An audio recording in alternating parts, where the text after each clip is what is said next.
Tout ce qu'un homme peut faire, une femme est capable de le faire.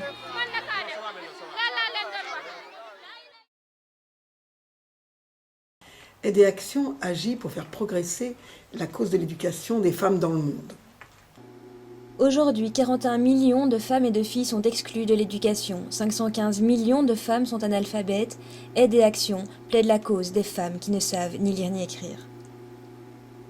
Par l'éducation, nous amenons les femmes et les hommes à rentrer dans une autre relation qui permettra à la femme d'avoir ses droits. C'est pour ça qu'on travaille dès l'enfance, dans l'école, mais aussi dans les familles, pour pouvoir justement faire évoluer avec les hommes et les femmes de bonne volonté la place de la femme dans nos sociétés. Aide et Action conduit 9 projets d'éducation des femmes et des filles au Bénin, au Mali, au Niger, au Sénégal, en Chine, en Inde et au Maroc.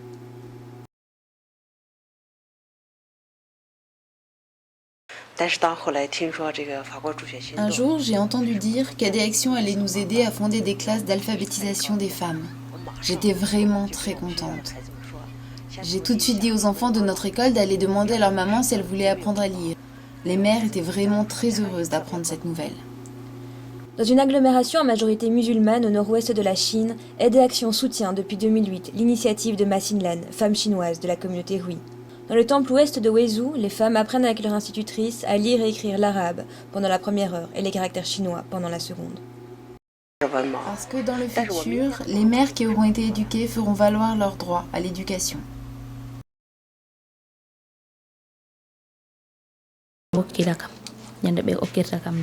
Le jour où on m'a fiancée, je n'étais pas d'accord. Je leur ai dit que je n'aimais pas mon fiancé. J'ai beaucoup pleuré. J'ai pleuré, j'ai pleuré. Tombong n'était pas d'accord. Elle a divorcé et quitté sa famille, décidée à retourner à l'école. Depuis ma petite enfance, j'ai observé ma mère se lever tôt le matin pour les travaux ménagers. J'ai vu que c'était vraiment dur pour une femme de chez nous. C'est ça qui me pousse à étudier, pour pouvoir gagner ma vie autrement. Je veux poursuivre jusqu'au bac et aller à l'université. Je voudrais devenir professeur ou aller en France. Je voudrais faire des études là-bas.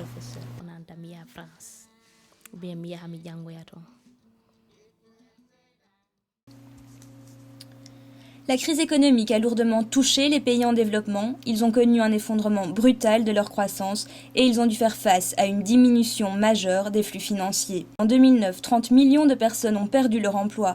La Banque mondiale a également annoncé que 44 millions de personnes supplémentaires vivraient en situation de malnutrition. Cette situation difficile a eu des conséquences directes sur le secteur de l'éducation. La crise a touché davantage les femmes et les filles. Il est certain que les femmes et les filles payent un prix disproportionné. Les femmes, par exemple, sont davantage que les hommes touchées par le chômage. Elles travaillaient majoritairement et constituaient la grande majorité des travailleurs des secteurs d'exportation les plus touchés par la crise. On peut observer la résurgence des mariages précoces des jeunes filles. Dans un contexte de crise économique, de perte des revenus familiaux et d'augmentation des prix de l'alimentation, une jeune fille mariée, c'est pour les familles une bouche de moins à nourrir. Nous avons remarqué une augmentation des violences domestiques à l'égard des femmes, directement corrélée avec la hausse du chômage.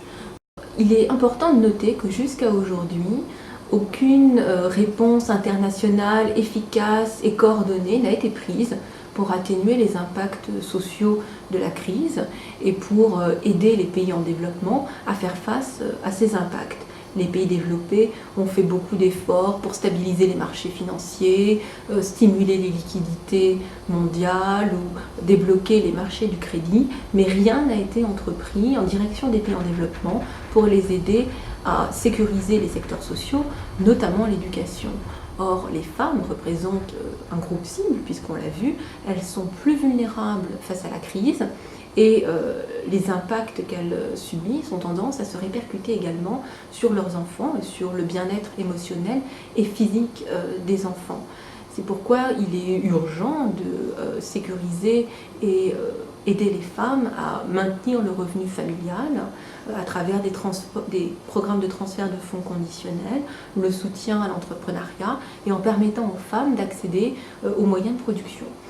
Plusieurs études ont montré qu'une augmentation du revenu des femmes permettait d'améliorer considérablement le statut nutritionnel des enfants.